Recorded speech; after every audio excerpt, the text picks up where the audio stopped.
Welcome to the High Income Business Writing Podcast, helping you propel your writing business to a whole new level.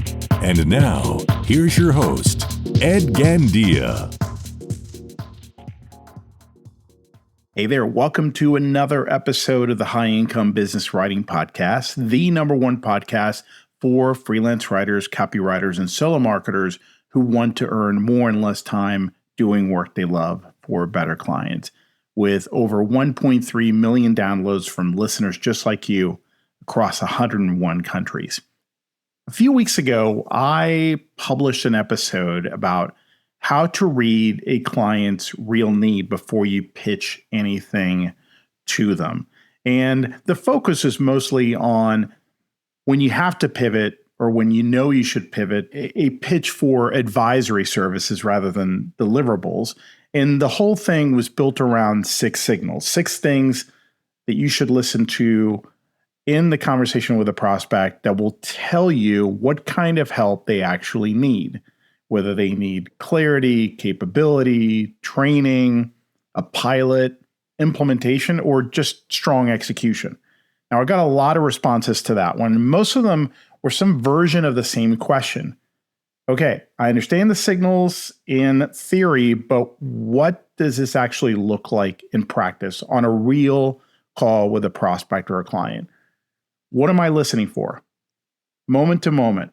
So when I'm sitting across from a prospect or I'm going to Zoom with them, what are the cues that I'm looking for? What are the subtle signals? And that's what today's episode is all about, the live call itself, the actual conversation in real time.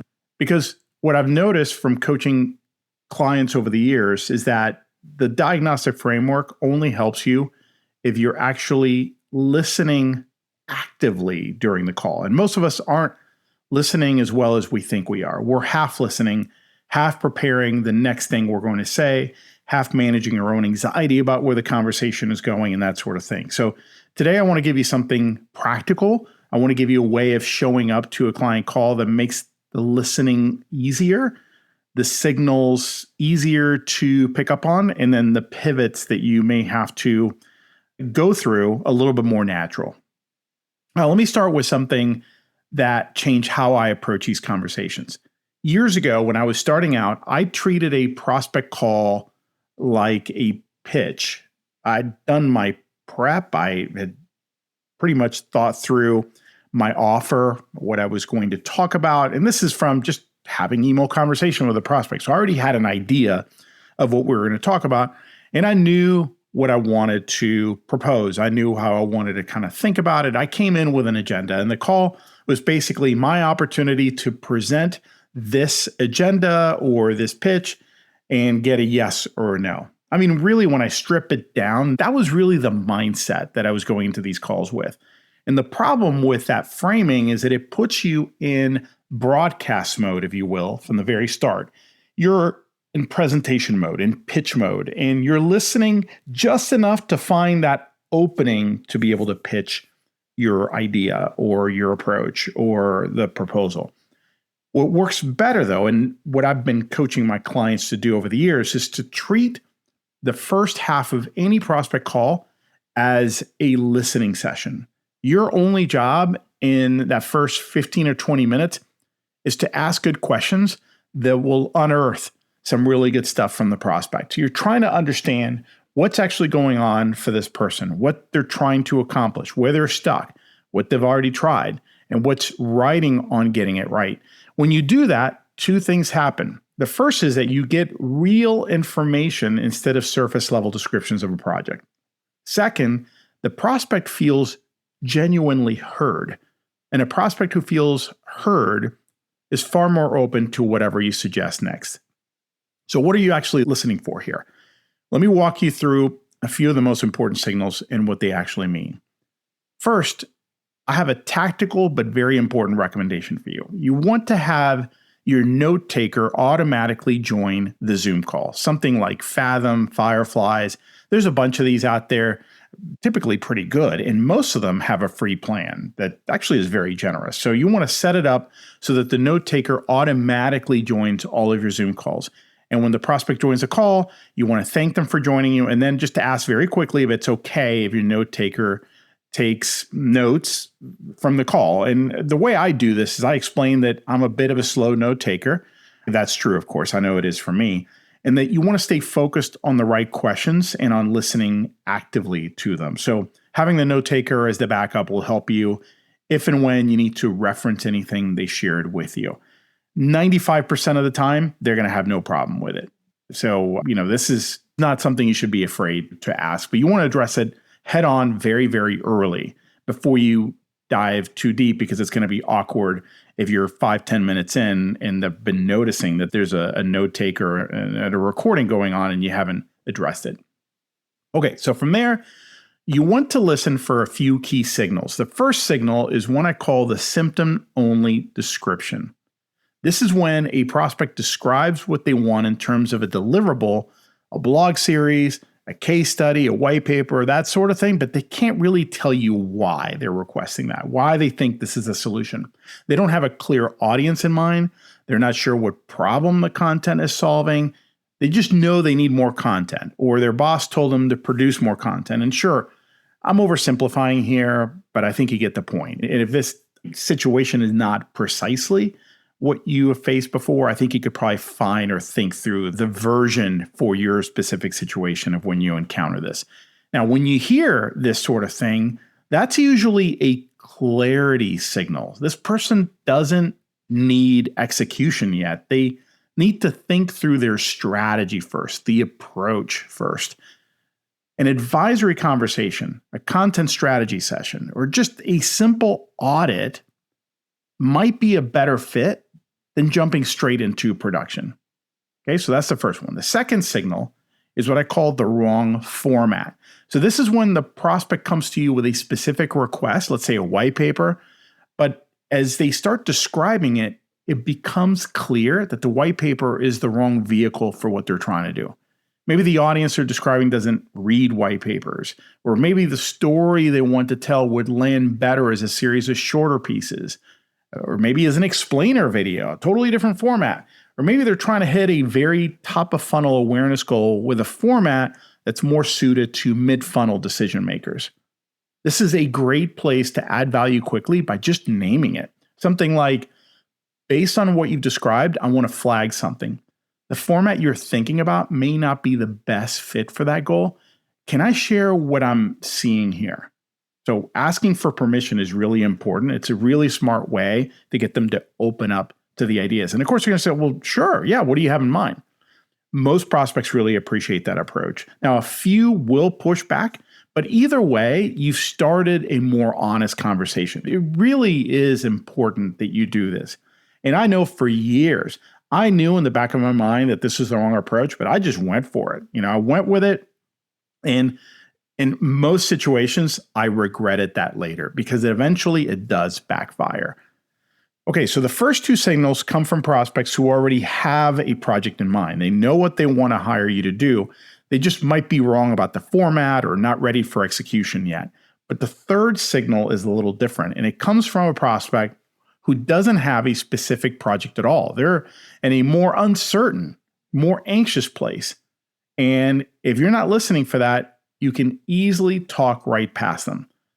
I call it capability anxiety. And this is when a prospect is clearly worried that their team can't execute on AI-related work, or that they'll adopt a tool and use it badly. Or sometimes it just comes up and what starts as a normal writing conversation. A client who came to you for, let's say, I don't know, any piece of content, suddenly starts asking how you're using AI, or whether you could show their team what you do, whether you know of a way to keep their writers from producing off-brand AI slop. So those sorts of things. And basically what I'm talking about here is this is a prospect who's no longer asking about a specific project. Now they're asking for guidance, and they're typically kind of all over the place. And if you're only listening for a deliverables request, you're going to miss this signal entirely. When someone is in this mode, a strategy session or a training day or some sort of road mapping engagement, a clarity session, those things often land better than a production offer. They want guidance and structure, before they want more output. Now, they may have not verbalized it that way. In fact, in most cases, they don't, but it's up to you to call it out. One of my home services clients does a specialized type of outdoor residential and commercial lighting. And we engaged based on my assumption that they needed lead generation campaigns. But during our first meeting, it quickly became apparent that they needed more than that. They needed some key branding and positioning and messaging work first because they weren't doing a good job of positioning themselves in the market. It all sounded very generic. They sounded like another Me Too player, and they were competing too much on features and price rather than on what made them truly different and better early enough in the conversation that I was able to pivot that conversation. But I almost lost this whole opportunity by jumping too quickly into deliverables because that's what they were talking about. And when in reality, what they needed was guidance. They needed that guidance first. And that shift was the main reason I was able to turn this from kind of a relatively small project into a 14-month retainer because I was able to listen and I was able to pivot the conversation and do it in a way that made sense to them. Now, all of this listening is only useful if you know what to do with what you're hearing. And the move I want to emphasize here is what I call the graceful redirect. The graceful redirect is when you acknowledge what the prospect came in asking for, then you gently name what you're seeing, then you offer a different next step. So 3 specific moves, and you want to do them in that order. So here's a simple version of how that sounds. A prospect says, we need a 6-part email nurture sequence by the end of the month. And as they start describing it, telling you more about it, you can tell there's no clear strategy underneath it. They're not sure who it's for. They're not sure what action they want readers to take. They just know they need emails. Now, I'm exaggerating a little here, but I've come across plenty of those situations. But it's usually some version of that. Maybe there is some clarity, but mostly there's not. And your redirect in a situation like this might sound something like, I can absolutely help with that. But before I scope it out, can I ask you a few questions? I want to make sure that the sequence is set up to actually move the needle for you. And then what you do is you ask 2 or 3 questions that surface the strategy gaps that they have. And at the end of that, you might say, based on what you shared here, I think the strongest starting point might be a short strategy session before we get into production. That way we make sure that the sequence is built on the right foundation. I've seen too many email campaigns fall flat because the strategy wasn't clear before the writing started. That's it. So you've acknowledged their request, you flagged a potential issue, and then you proposed a better fit next step. No pressure, no lecture, and you've positioned yourself as someone who thinks, not as someone who just takes orders and executes and just there with a clipboard ready to do whatever they want. Now, one more thing I want to leave you with, and this is simple but easy to forget in the moment when you're in that call. Silence is a tool, and it's a very important tool. When a prospect finishes describing a problem, most people rush to fill the space. They jump to a solution, or they ask the next question on their mental list, or they start explaining how they could help. Try waiting 2 or 3 seconds instead. Just sit with what they said. Let it land. It's a little awkward at first if you're not used to it, but it's so important. And let me just tell you, it's not going to feel awkward on the other end. Okay, so it might feel awkward to you, but to the prospect, it's going to show that you're really thinking about this. More often than not, the prospect will keep talking. And what comes out in those next few sentences is usually way more revealing than everything they've said before. The real constraint, so the political situation inside their company, those things are going to be the things that are coming up, the things that are going to start surfacing, the things they tried that didn't work, or the reason they're actually talking to you now instead of 6 months ago.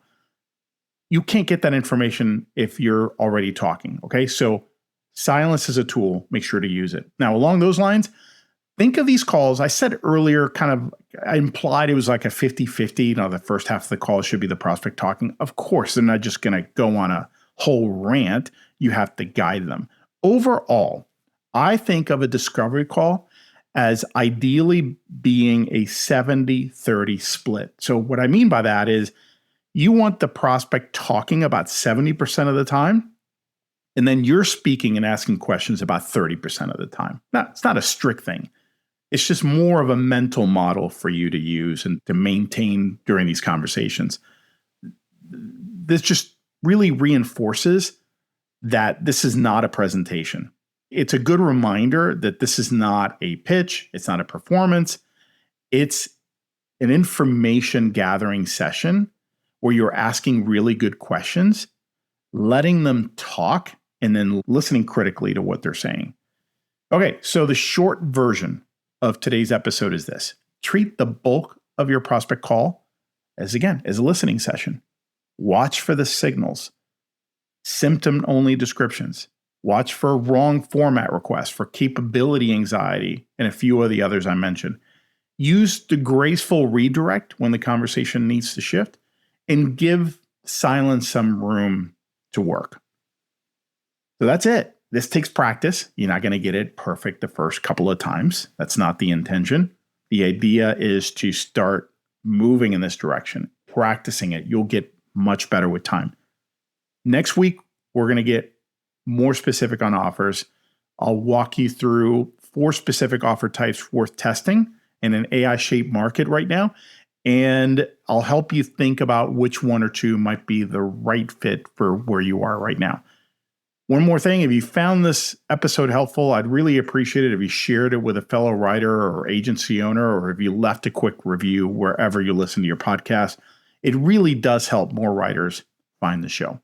Thanks for being here. Have a wonderful week, and I'll talk with you next time. Well, that's it for today. I hope you enjoyed the episode. And just a quick reminder to grab your free copy of my latest book, Earn More in Less Time: The Proven Mindset, Strategies, and Actions to Prosper as a Freelance Writer. You can get your free copy at b2blauncher.com, where you will also find the detailed show notes to this and all my other episodes. Enjoy and have a great day.